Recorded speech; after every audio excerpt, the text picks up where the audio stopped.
Hello दोस्तों, खुद व बदलाव बनिए जो आप इस दुनिया में देखना चाहते हैं। Welcome to let's recreate. हम आपके छोटे से छोटे कॉन्सेप्ट को क्रिएट करेंगे एक अलग अंदाज।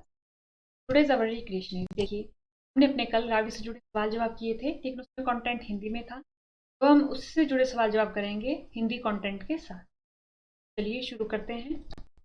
देखिए, ये प्यारा हमारा हिमाचल प्रदेश, ये हमारा रावि जो हमने पूरी की पूरी कंप्लीट कर दी है लेक्चर्स में।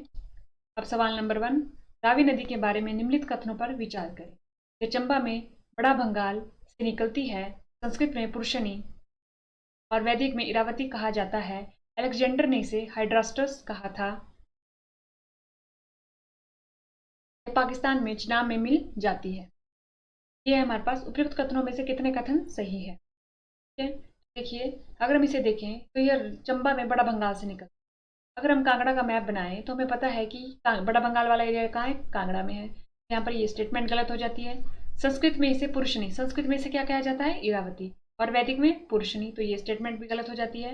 अलेक्जेंडर ने इसे हाइड्रास्ट्रट कहा था, ये सही है। यह पाकिस्तान में चिनाब में मिल जाता है। तो आपको पता होगा कि हमारी जो नदियां हैं वो, ये जो हमारी व्यास, व्यास सतलुज, देखिए व्यास सतलुज चिनाब रावी, ये पार्ट है किसका, इंडस रिवर सिस्टम का, यानी कि सिंधु सिंधु नदी तंत्र का क्या है, ये हिस्सा है। तो इस वजह से ये सारी की सारी नदियां कहाँ जाती है, पाकिस्तान में जाती है। तो चिनाब में मिल जाती है कौन, रावी नदी। केवल 2 ऑप्शन हमारे सही है। अब उसके बाद अगर हम देखें, निम्नलिखित कथनों पर विचार कीजिए। बृहद हिमालय स्पीति और ब्यास नदी के जल निकासी को अलग करता है। पीर पंजाल एक तरफ चिनाब और दूसरी तरफ रावी और व्यास के बीच पानी का विभाजन बनाते हैं।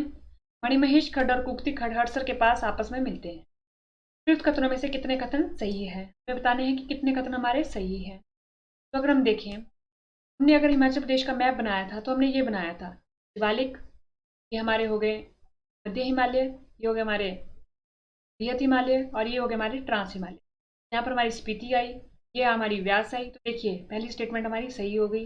पीर पंजाल एक तरफ चिनाब और दूसरी तरफ रावी और व्यास के बीच पानी का विभाजन करते, तो ये भी सही है। ये हमारी पीर पंजाल गई, यहाँ पर चिनाब है, ये रावी, ये व्यास हो गई, यही वाली व्यास हो गई, सॉरी।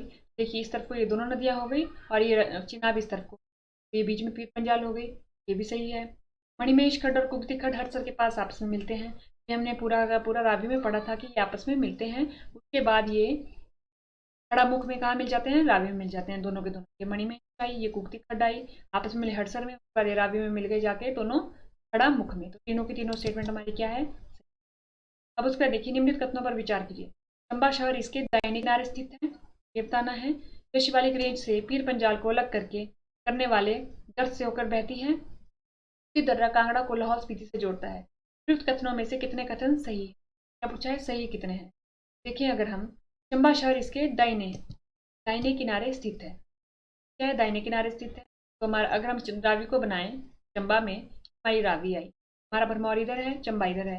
तो चंबा टाउन कौन से किनारे स्थित है इसके, ये हमारा इसका दाहिना हो गया, ये बायां हो गया। ये वाली स्टेटमेंट हमारी सही हो गई। तो शिवालिक रेंज से पीर पंजाल को अलग करने वाले गर्त से होकर बहते, देखिए, अगर चंबा में शिवालिक, यहाँ पर हमारा कौन सा, ये धौलाधार, ये पीर पंजाल, यहाँ पर बीच में रावी, तो यानी कि यहाँ पर धौलाधार होगा, यहाँ पर पीर पंजाल होगा, ना कि शिवालिक होगा। तो इस वजह से ये स्टेटमेंट हमारी गलत हो गई। कुक्ति दर्रा कांगड़ा को लाहौल से जोड़ता है। अब देखिए, कुक्ति दर्रा बनाया था ना हमने बनाया था कुक्ति दर्रा, मान लीजिए यहाँ पर बनाया था, तो यहाँ पर हमारा भरमौर था, ये हमारा भरमौर इस तरफ को मान लीजिए भरमौर है। तो भरमौर को कहाँ से जोड़ता था, लाहौल से। कांगड़ा नहीं होगा, या तो होगा ऑप्शन में चंबा को लाहौल से, या होगा हमारे पास भरमौर को लाहौल स्पीति। तो ये स्टेटमेंट भी गलत हो गई। तो कितने सही हैं, केवल एक। ऑप्शन नहीं होगा, केवल एक, क्योंकि पहली स्टेटमेंट। तो आज के लेक्चर में हमने क्या किया, हमने देखा कि चिनाब से कैसे कैसे, नाव रावी सतलुज यमुना से कैसे कैसे सवाल आते हैं। हमने उसी की तर्ज पे देखा कि रावी से भी कैसे सवाल आ सकते हैं और कैसे सवाल आए हैं। इसी की तर्ज पे जितनी भी स्टेटमेंट है रावी से हमने पढ़ी, उससे क्वेश्चन बन सकते हैं। अब हम कल देखेंगे कि हमारे मेंस में, मुख्य परीक्षा में कैसे कैसे सवाल आते हैं हमारी नदियों से, और उन्हें हम कैसे सॉल्व कर सकते हैं। तो आज के लेक्चर में इतना ही। थैंक यू एंड देखते रहिए लेट्स रिक्रिएट।